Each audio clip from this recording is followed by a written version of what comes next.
Hello student, हमने पढ़ा पहले पैराग्राफ में कि कितना भी चेंजेस हुए, कितना भी रूल्स एंड रेगुलेशन बने, कितना भी जो हार्डशिप किया गया बराबर दर्जा देने के लिए, बराबर पोजीशन देने के लिए, वो अभी भी प्रैक्टिस में नहीं है। अभी भी कहीं ना कहीं किसी समाज में, कोई भी फैमिली में आप देख सकते हो, अभी भी टोटली बराबर का दर्जा वुमेन को नहीं दिया गया है अकॉर्डिंग टू द मैन। हम सेकेंड पैराग्राफ पढ़ने से पहले हम एक बार इस फिगर को देखें। फिगर में आप देख सकते हैं कि एक फैमिली है और एक लेडी जो अलग से खड़ी है, वो एक डॉटर है और ये फैमिली है। जो डॉरी सिस्टम है, यहाँ पे लिखा हुआ है डॉरी और सोशल मेंटेनेंस। जब एक लड़की की शादी होती है तो उसके साथ सिर्फ लड़की उनको नहीं चाहिए होती, उनके साथ उसको एक बड़ा सारा अमाउंट भी चाहिए होता है। सेकेंड पैराग्राफ में आप देखिए लिखा हुआ है, a very disturbing effect of gender inequality is female 45। It is inhuman practice where the girl child is killed. ये ऐसी प्रैक्टिस है जहाँ कभी भी औरतों को बराबर दर्जा नहीं दिया गया है, उनको मार दिया जाता है। जब उनकी बर्थ होती है तब मार दिया जाता है या बर्थ से पहले मार दिया जाए। हमारे यहाँ जो स्टैटिस्टिक रिपोर्ट आती है, जो स्टैटिक्स हम पढ़ते हैं, ग्राफिकल पढ़ते हैं, वहाँ पे जो रिपोर्ट है वो क्या है, जो मेल और फीमेल की जो पॉपुलेशन है उसमें फीमेल की पॉपुलेशन कम है और मेल की ज़्यादा है। वो लड़कियों को मार दिया जाता है, क्यों? The girl child is killed because she is seen burden to a family. Burden का मतलब क्या होता है? बोझ। फैमिली के लिए ये क्या समझते हैं, जो लड़कियां हैं वो बोझ है, ठीक है। इसलिए इनको या तो पहले जो पेट में होते हैं, जब ये अंदर वो पेट में होते हैं तभी अगर पता चलता है कि गर्ल्स हैं तभी मार दिया जाता है, या तो होने के बाद मार दिया जाता है इनको। A belief caused by the practice of giving dowry. A dowry is a huge amount of a gift. Dowry क्या है? मैंने आपको दहेज पढ़ा। दहेज जब भी हम समझते हैं तब हम क्या समझते हैं? क्या 1-2 रुपया की बात होती है? वहाँ पे 1-2 हज़ार की बात होती है? नॉट। ये हज़ार में भी नहीं, लाख में जाती है, करोड़ में जाती है। इसीलिए डॉरी को क्या बोला गया? Huge amount. लेकिन ये अमाउंट जैसे कि गिफ्ट के तौर पर लिया जाता है, बोथ कैश और काइंड। ये कैश में भी हो सकता है या दूसरी फॉर्म में भी हो सकता है। ज्वेलरी भी समझ सकते हो इसके अलावा, जो लड़कियों को उनकी शादी के वक्त दिया जाता है ससुराल वाले को। It is very difficult for a girl family to fulfil the huge dowry demand of a groom. लड़के की डिमांड फुलफिल करने की बहुत ही मुश्किल हो जाती है एक लड़की की परिवार के लिए, एक लड़की के पिता के लिए। वो अपना सारा ये सेविंग, इनफैक्ट कि बहुत सारे फैमिली को मैंने भी देखा है कि जब भी गर्ल हुई यानी कि लड़की पैदा हुई तभी एक अकाउंट उसके नाम से अलग से खुल जाती है और उनके लिए शादी के लिए इनफैक्ट बचपन से ही उसमें पैसा जमा करना स्टार्ट हो जाते हैं कि आगे जाके मुझे दिक्कत ना हो, जितना दहेज मांगे मैं उतना दे सकूं और मैं अपने बेटी को खुश रख सकूं। Now let's see the growing up in Samoa in the 1920s। बढ़ते समय में समोआ में 1920 में क्या हुआ? The Samoan island are a part of a large group of a small inland in the southern part of the Pacific Ocean in the 1920s. According to the source reporter of the Showman Society, children did not go to school. They learned many things such as how to take care of children or household work from the older children and from adults. Samoan island है जहाँ पे छोटे छोटे island थे और वहाँ की जो लोग थी उसमें क्या सोच थी, वो क्या सीखते थे वहाँ पे। जो लड़कियाँ हैं उसको तो स्कूल भेजा ही नहीं जाता था पहली बात, और स्कूल नहीं भेज के क्या करते थे, घर पे उनको बड़ों के साथ रख के उनको खाना बनाना, बच्चों का ध्यान कैसे रखा जाता है, ये सब घर के कामों में लगा देते थे। At the age of 9, the boys started to learn or join the outdoor activities like fishing, painting, coconuts. Girl continued to look after small children and do errands for adults till they were teenagers. Now they would go for fishing and work on the plantation and weave basket. Both boys and girls were involved in these activities in different phases of their childhood. Food was cooked in a special cooking house where the boys did the cooking while the girls helped in the preparation.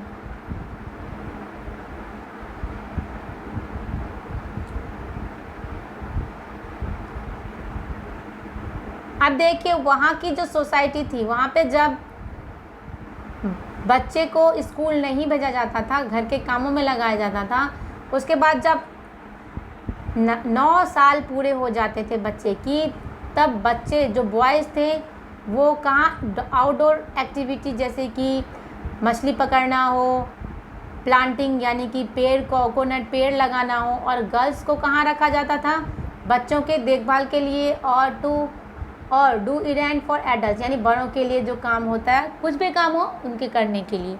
Now they would go for fishing and work plantation and leave basket. उसके बाद वो क्या करते थे, plantation करने जाते थे, पेड़ पौधे लगाने, और वो जो बास्केट बैम्बू से जो बुना जाता है,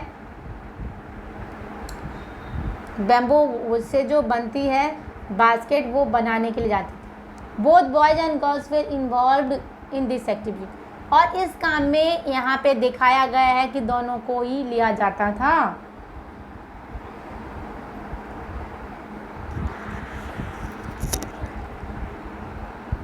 और दोनों को लेने के बाद, दोनों बच्चों को लेने के बाद, यानी चाहे बॉयज़ हो चाहे गर्ल्स हो, दोनों को इस काम के लिए लिया जाता था. Food was cooked in special cooking house. खाने एक स्पेशल खाने की, जो अभी भी हमारे पास खाने की अलग घर होती है, किचन रूम होती है, उस टाइम भी एक अलग जगह थी, घर होता था कि where the boys did the cooking while the girl help in the preparation. और एक वहाँ पे उल्टा सिस्टम क्या हो गया, वहाँ पे लड़के खाना बनाते थे और लड़कियाँ उनको हेल्प करती थी.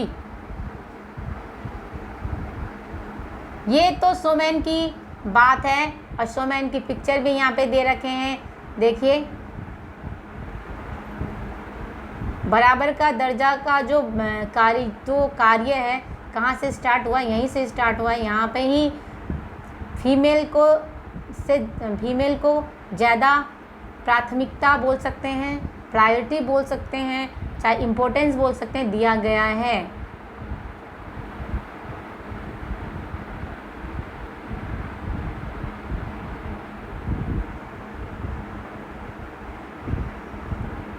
उसके बाद देखिए growing up as males in the Madhya Pradesh. उसके बाद ये चीज़ अब कहाँ हुई है. Here is a glimpse of matrilineal society in a small town of Madhya Pradesh. Matrilineal society के बारे में आपको टिडबिट में भी मिलेगा. In India there are also societies which are matrilineal in form.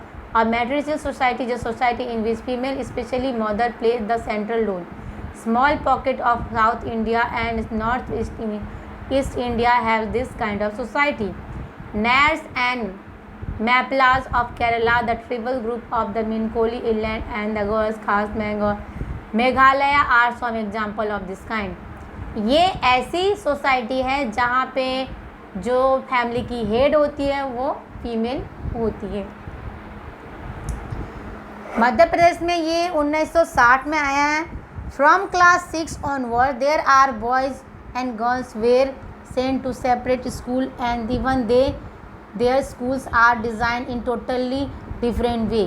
In the girls' school, a central courtyard was made where the girls could play within the protective walls of the school, whereas boys there was no closed courtyard. The open ground near the school was their playground.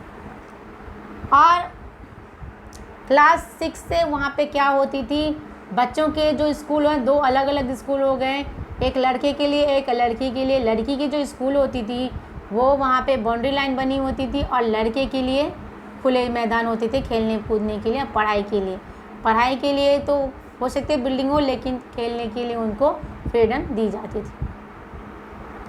Every evening once school was over, the boys was as 100 of girls crowded the narrow street. As these girls walked on the street, they looked so purposeful. This was unlike the boys who used to street on a place to stand around idling, to play, to try out the tricks with their bicycle. For the girls, the street was simply a place to get straight home. अब देखिए और एक बात, जो रास्ते होते हैं लड़कियों के लिए सिर्फ रास्ता क्या होता है, घर से स्कूल, स्कूल से घर, लेकिन लड़कों के लिए वो खेलने की जगह भी हो सकती है, रास्ते पे वो कुछ भी कर सकते हैं, आराम से साइकिल से घूम सकते हैं। वो एक डिफरेंस यहाँ पे दिखा गया है। अब देखिए नेक्स्ट हमारा दूसरा टॉपिक है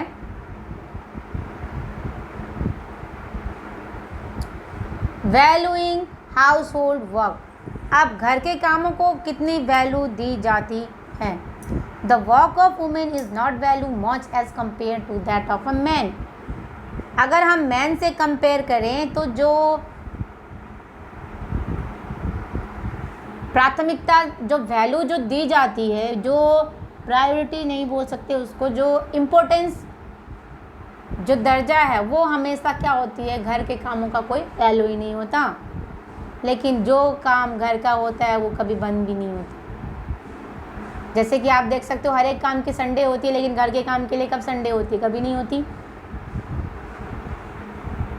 The work of women is not valued as compared to the men because generally most society including India consider men to be the breadwinner of the family, and just because of women are not paid any salary for doing household work, it is believed that their work is valueless.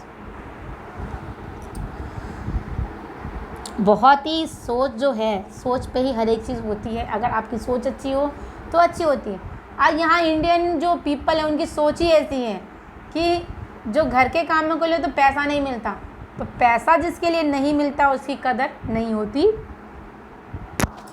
अब बाहर जो हम काम करते जो main है उनको जो है खाने, फूड प्रोड्यूसर या बोल सकते हो अन्नदाता, हमने आपको पहले इस चैप्टर में बताया, उसकी दर्जा दी गई है, इसीलिए उसको ज़्यादा इम्पोर्टेंस दिया गया है। The value and place of a woman work.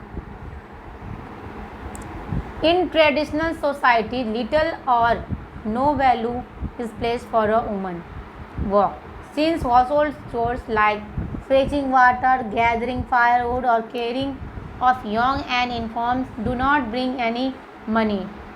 Women's work is considered of no importance and is treated as if it does not exist. उनके साथ ऐसा भेदभाव किया जाता है कि जैसे वो यहाँ पे उनकी कोई अस्तित्व ही नहीं है, लेकिन उनके काम बहुत सारे होते हैं। आपने देखा नहीं, यहाँ पे लिखा हुआ है फेचिंग वाटर यानी पानी भरना, लकड़ियाँ इकट्ठा करना खाना बनाने के लिए, और बच्चे का ध्यान रखा। बच्चे के ध्यान रखना आप समझ सकते हो कितना बड़ा काम होता है। अगर बच्चे की ध्यान रख रहे हो तो इसके अलावा कुछ काम आप नहीं कर सकते। अभी के टाइम नहीं है कि मोबाइल पकड़ा दिया हाथ में और काम कर लिया दूसरा, उस टाइम में ध्यान रखना पड़ता था।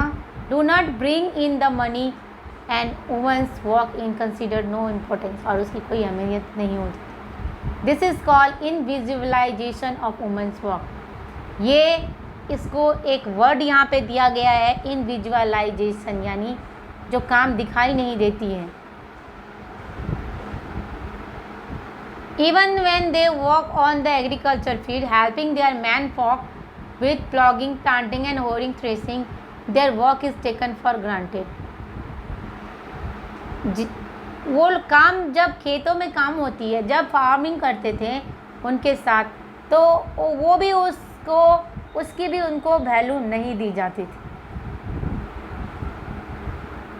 देख सकते हैं खेतों में काम कर रही हैं औरतें, लेकिन इनकी इम्पोर्टेंस समझ में नहीं आते मैन को। Women are rarely permitted to take part in major decisions taken in the family. Even the house where women happen to work, it is often that men who decide where she should work. In most cases, the woman is expected to hand over her salary to her husband. Men also decide how money should be spent.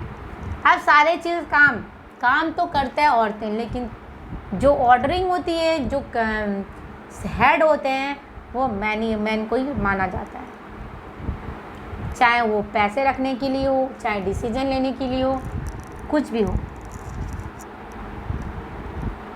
Now see the next topic is women's work and equality. As we have seen, the low value attached to the woman household and caring giving work is not an individual or family matter. It is a part of a large system of inequality between men and women.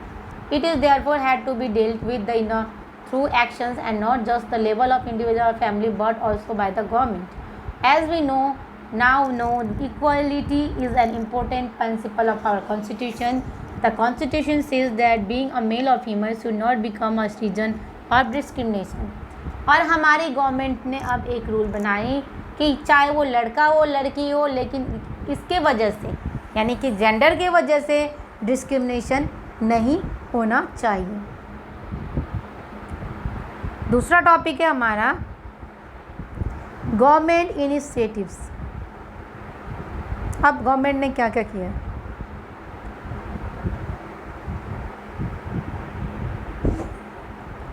The Indian government has taken certain steps to ensure equality among the sexes and give equal opportunities to women. Government ने बहुत सारे steps लिए हैं जिसके मदद से वो एक समान दर्जा वुमेन को भी दे पाएँ।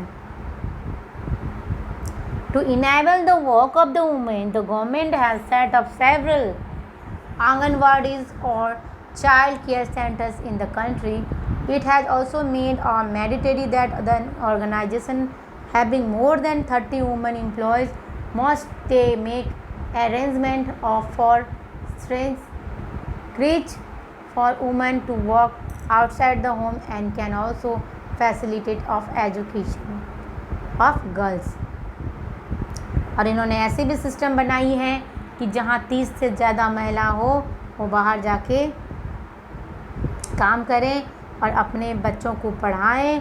गर्ल्स एजुकेशन आप देख सकते हो। आंगनवाड़ी के जो लोग हैं यहाँ पे फिगर दे रखा है आपको, आंगनवाड़ी वर्क काम कर रहे हैं। आंगनवाड़ी वर्क में क्या होता है आंगनवाड़ी में कि जो एक एरिया यानी कि एक जगह की समूह के एक हेड बनते हैं, उसके अंडर सारा वो काम होता है। In urban area gender inequality is decreasing at the